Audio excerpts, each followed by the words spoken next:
Wala. Si Mark Ramos, bayaran. Si Mark Ramos, ganito. Si Mark Ramos, ganito. Buti, di na isama pati pangalan ni Attorney Idol Mark.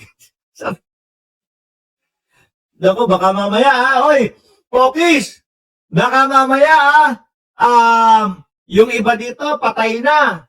Tapos sinama yun na naman. Naku, baka isa-isahin ito ng mga Armed Forces of the Philippines, mapahiya na naman ako.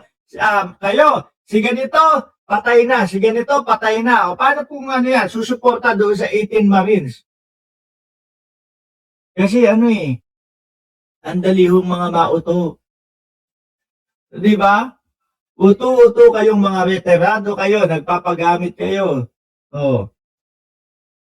Ayoko na lang mag-isip ng ganito, pero baka, maaari, posible. Baka kailangan ng konting ganon. Kaya, sulat ka pangalan mo dito ha. Etneb to, etneb. Ano lang to, example lang kumbaga, gusto lang natin na magkaroon ng konting example para maipaintindi natin. Baka kailangan ng ganito. Tapos merong napangakuhan. Baka lang, hindi ako siguradong may pangakong pera. Etneb to, etneb. Sulat lang pangalan mo. Sige, sali na lang ako dyan. Sama mo na yung kaibigan ko. Sino yung kaibigan mo? Wala, patay na yun Pero yun, retire. Sige, sama mo na dyan. Baka mga ganyan dyan, mga sir. Mapapahiya na naman ho kayo. Tigilan nyo na yan. Tigilan nyo na yan dahil walang naniniwala sa inyo. Walang naniniwala sa inyo na para sa mamamayang Pilipino, yung mga pinagkagagawa ninyo. No? Ako, mga kababayan, isa po ako doon sa nagsusulong na matuloy yung impeachment ni Sara Duterte. Hindi ko po isinusulong yon kasi personal na may galit or whatever. Wala. No? Gusto kong matuloy yung impeachment ng Vice Presidente para marinig, malaman natin yung katotohanan kung saan ba napunta yung mga confidential funds, kung saan po ba yung katotohanan doon sa bribery na may naglalaman ng benching ko hanggang 50 mil mga kababayan, na pera na iniaabot doon sa mga nasa DepEd. Malaman lahat ng katotohanan kung bakit nasabi ni Vice Presidente. Malaman lahat ng katotohanan doon sa mga sinasabi ni Madriaga, mga bossing. Kaya lang, ako interesado, mukhang yung Vice Presidente, hindi naman daw po interesado. Doon sa impeachment. Bakit daw ho? Hindi prioridad ang impeachment sa Vice Presidente. Kasi daw po, mga kababayan, busy. No?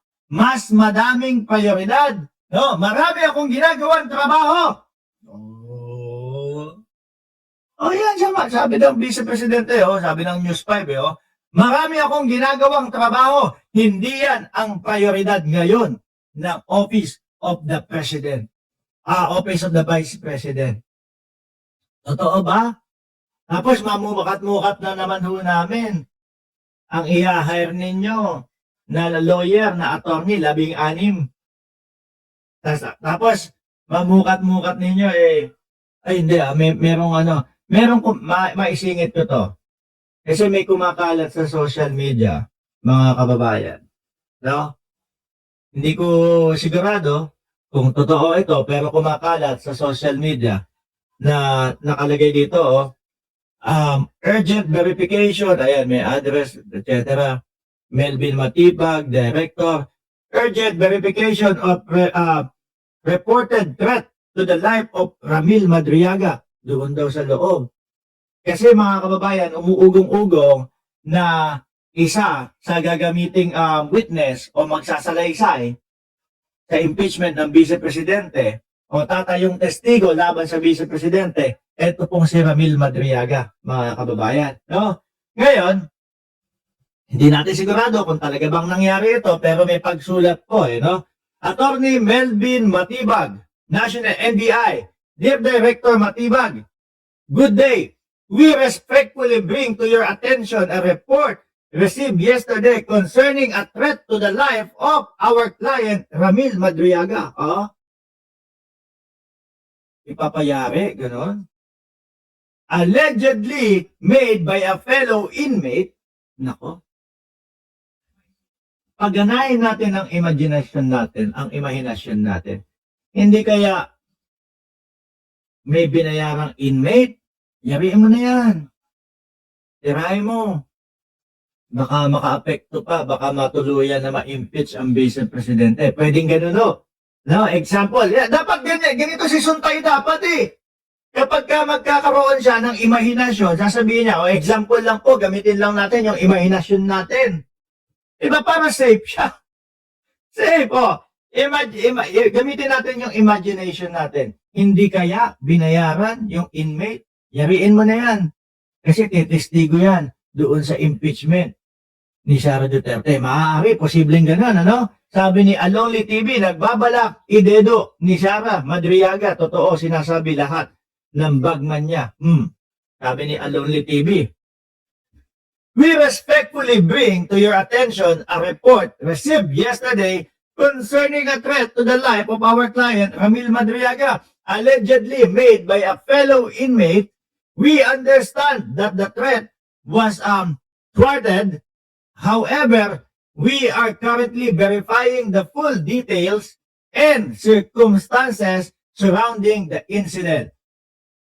Given the seriousness of the matter, we urgently request the assistance of your office confirming the existence and nature of the reported threat, the identity of the inmate involved, and any investigative or protective measure undertaken. We would greatly appreciate your prompt verification and guidance. Naku kailangan malaman, makita, matingnan, alam yung katotohanan ho dyan. Kung totoo na may nagpapategi, baka dahil malaki talaga ang katotohanan ng mga isasawalat ni Ramil Madriaga. Sabi ni Sir Eseng Mariano, si Pebbles ang nagbulgar sa masamang balak ni si Raulo kay Madriaga. Nako, papalapit na po ng papalapit ang impeachment kasi mga boss. Ano? Kaya merong mga ganitong balita. Kung totoo man, mas lalo pong titindi ang iniisip ng mga Pilipino na katotohanan at pawang katotohanan ang mga isisiwalat ni Ramil Madriaga kapag yun na, nag-umpisa na yung impeachment trial ng Vice Presidente. Mga kababayan, hanggang dito na lang po, no? Bukas magsama-sama tayo, maaga tayo bukas, alas 8 siguro, naka-live na tayo, no? Mga bossing, para medyo nakakatulog ako na maaga. Maraming salamat and God bless po